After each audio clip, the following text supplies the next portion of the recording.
Komisi Pemilihan Umum kembali mengakui kesalahannya dalam proses rekapitulasi suara pemilu 2024 melalui aplikasi Sirekap.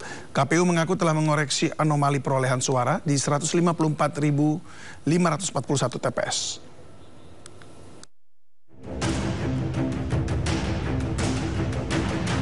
Komisi Pemilihan Umum kembali mengakui kesalahannya dalam proses rekapitulasi suara pemilu 2024 melalui aplikasi Sirekap.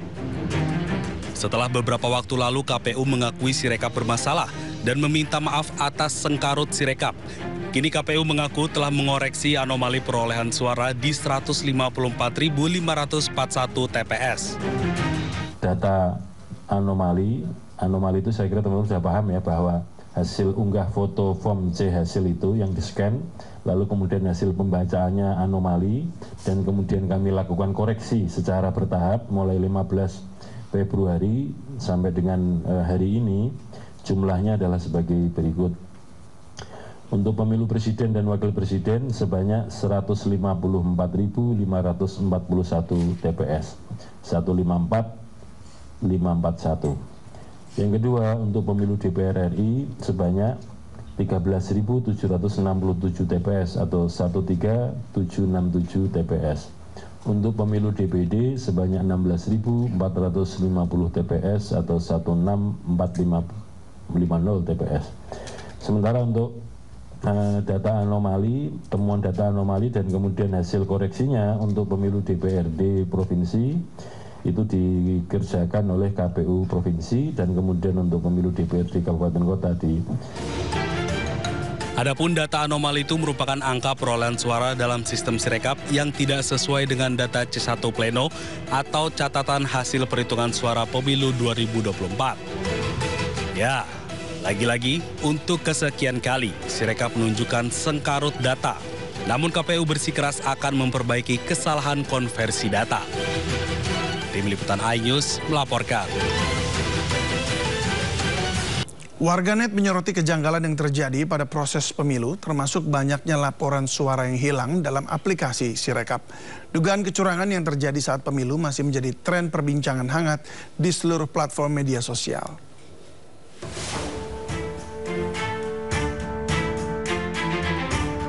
Dugaan kecurangan dalam pemilu terus mendapat sorotan. Pelanggaran demi pelanggaran menuai reaksi beragam dari banyak pihak. Bukan tanpa alasan.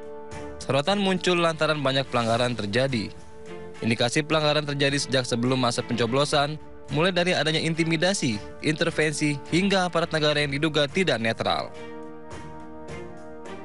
Laporan pelanggaran juga datang saat pencoblosan digelar 14 Februari lalu. Modus yang terjadi beragam, di antaranya surat suara yang sudah tercoblos, tertukar, hingga hilang. Kejanggalan berlanjut hingga proses rekapitulasi suara di aplikasi Sirekap milik KPU. Dalam tampilan sistem informasi Sirekap, formulir C hasil suara Partai Perindo di sejumlah TPS tidak ditampilkan. Hasil sementara form C1 atau C hasil pemilu 2024 di Sirekap berubah-ubah. Diduga suara milik ratusan caleg dari Partai Perindo dalam aplikasi sistem rekapitulasi Sirekap hilang. Diduga ada pihak-pihak yang sengaja mengubah perolehan suara partai dan caleg untuk dialihkan ke partai dan caleg lainnya. Seluruh kejanggalan dan dugaan kecurangan yang terjadi memancing tren percakapan warganet. Analisis drone emprit menunjukkan pemberitaan soal isu kecurangan pemilu mendominasi percakapan di berbagai platform media sosial. Isu kecurangan yang menjadi perbincangan terbagi menjadi dua, yaitu sebelum dan setelah pencoblosan. Kecurangan sebelum pencoblosan meliputi intervensi politik, pelanggaran etika, dan penyalahgunaan wewenang di Mahkamah Konstitusi. Sementara kecurangan pasca pencoblosan berupa manipulasi suara di aplikasi Sirekap. Warganet dan masyarakat mendesak audit digital forensik segera dilakukan untuk mengungkap sengkarut pemilu 2024. Dari Jakarta, Tim Liputan iNews melaporkan.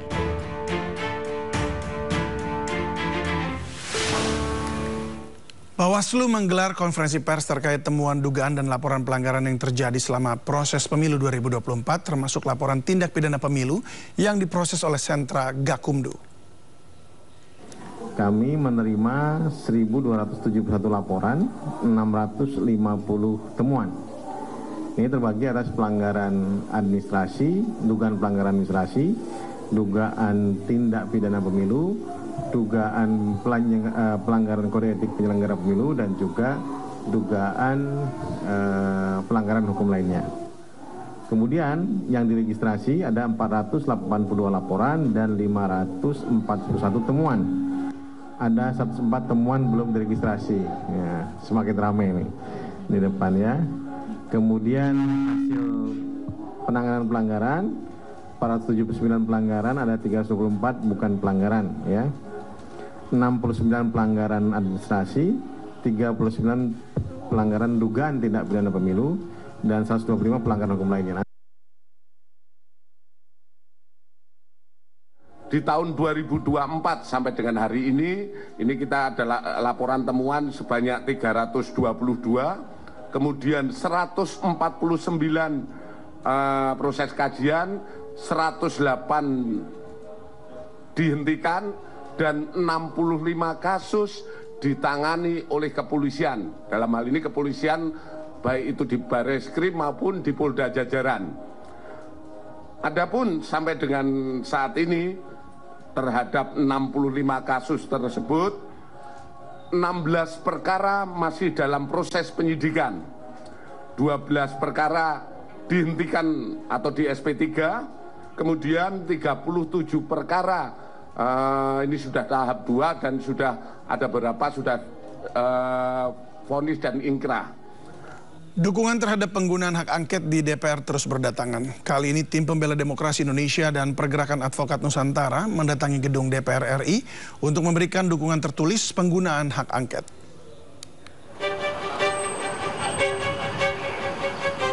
Sejumlah advokat yang tergabung dalam tim pembela demokrasi Indonesia atau TPDI dan Pergerakan Advokat Nusantara Selasa siang menyambangi gedung DPR RI di kawasan Senayan, Jakarta Pusat. Kedatangan mereka untuk memberikan dukungan secara langsung kepada pimpinan DPR agar menggunakan hak angket terkait dugaan kecurangan pemilu 2024. Sayangnya kedatangan TPDI dan Pergerakan Advokat Nusantara untuk menemui langsung pimpinan DPR gagal karena sedang reses, sehingga dukungan tertulis hanya diserahkan ke bagian Sekretariat Jenderal dan Badan Ahli DPR. Mereka menilai penggunaan hak angket DPR merupakan cara terbaik untuk mengungkap proses pemilu 2024 yang diduga kuat syarat akan kecurangan. Diselidiki melalui mekanisme penggunaan hak angket DPR. Karena ini adalah langkah konstitusional, sementara kita melihat masyarakat juga tiap hari berdebat. Ya, di mana-mana orang berdebat tentang pemilu curang dan lain-lain. Lebih baik mekanisme penggunaan hak angket ini menjadi tempat untuk mengklirkan semua. Karena itu kita menyampaikan dukungan kepada DPR. Selain itu, TPDI juga meminta DPR segera memanggil Presiden Jokowi karena diduga telah melakukan pelanggaran pemilu. Dari Jakarta Pusat, Raniston Sanjaya, iNews melaporkan.